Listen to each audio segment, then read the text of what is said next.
For years I thought I was just an awkward person.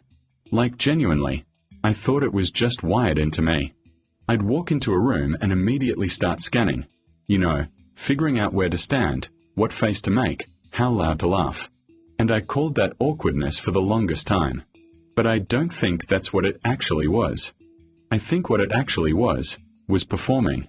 And I didn't realize there was a difference until pretty recently. Don't know exactly when it started. Probably middle school, maybe even before that. But I remember being around people and just constantly running a program in my head. Like, okay, this group likes sarcasm, so I'll be sarcastic. This group is more chill, so I'll tone it down. This person seems kind of serious, so I'll act a little more mature around them. And on the outside, I probably looked fine. I probably looked normal, maybe even a little quiet. But on the inside, dude, there was so much going on.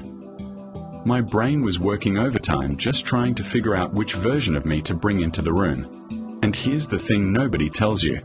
Performing looks exactly like awkwardness from the outside. Like if you're mid-calculation, mid-decision about how to act, there's this tiny delay. A half second where you're not saying anything, not laughing yet, just processing. And people read that delay as awkward. I read it as awkward. I legit thought something was wrong with me because I wasn't naturally smooth in conversations. But I wasn't awkward. I was just busy. My brain was doing math nobody could see. I remember this one time. I was at a friend's house, small group, maybe 5 of us. And someone made a joke. Not even a good joke, kind of a mediocre joke. But everyone laughed. And instead of just laughing along like a normal person, I sat there for a second actually deciding how hard to laugh. Like, do I laugh a lot so I seem fun? Do I laugh a little so I don't seem like I'm trying too hard? And by the time I decided, the moment had already passed. So I just did this weird late chuckle by myself. And of course, in my head, that became evidence. Evidence that I'm awkward. Evidence that I don't fit. Evidence that something's wrong with me. But really, it was just evidence that I was performing and the performance had a delay built into it. The exhausting part is that performing doesn't feel like performing while you're doing it. It just feels like being careful. Like being polite. Like reading the room. Those all sound like good things, right? But when you're doing them every single second, with every single person, it stops being reading the room and it starts being losing yourself in the room. You stop knowing what your actual reaction to something is because you're too busy deciding what your reaction should look like. And it messed with how I saw myself socially. Because I'd walk away from hangouts replaying every interaction. Not because anything bad happened, just because I was checking my own performance like game footage. Did I talk too much? Did I talk too little? Did that thing I said land weird? I wasn't thinking about the people I was with. I was thinking about myself, on a loop, like a director watching dailies of a movie nobody else cared about. I think the moment that actually made me see it clearly was this random interaction, nothing dramatic at all. I was at a small get-together, kind of a mixed group, some people I knew well, some I barely knew. And someone asked me a simple question, just like, "What do you think about this?" Some random topic. And I froze for a second. Not because I didn't have an opinion. I had one immediately. But I paused to calculate whether my actual opinion was the right one to say out loud in that group.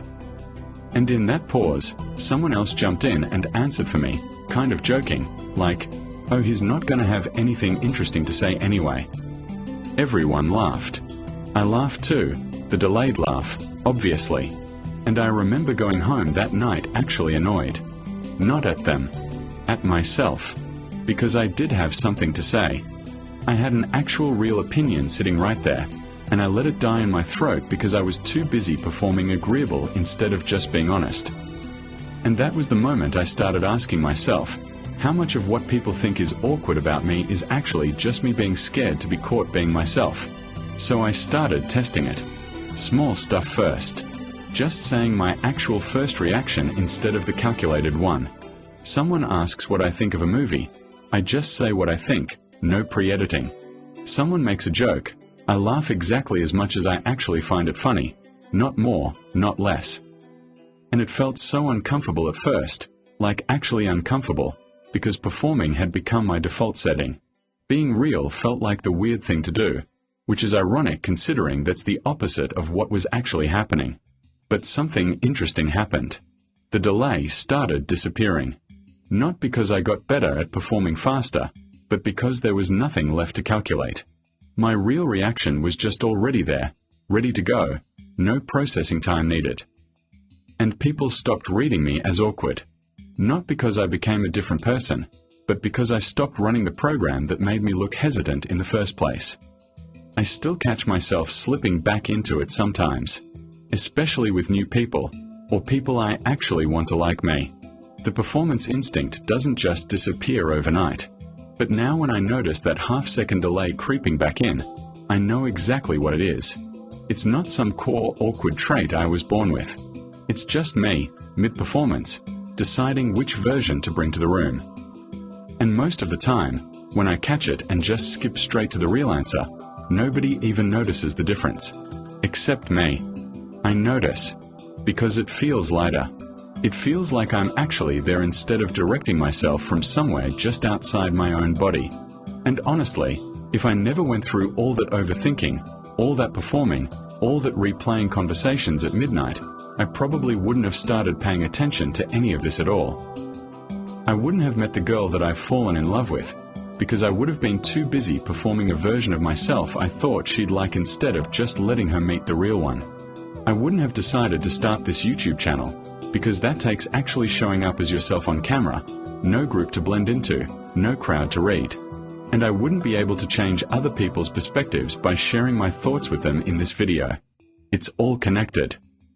And see, my friends, that's how you never lose again. Try to piece it all together, and I promise you'll see a light at the end of the tunnel. And with easy adjustments like this, you can literally change your life. I know there's a lot of these channels popping up on YouTube, but I'm trying to make this one different by providing actual insight with stories that affected me. I understand these may not apply to everyone, but I like sharing my perspectives on the internet.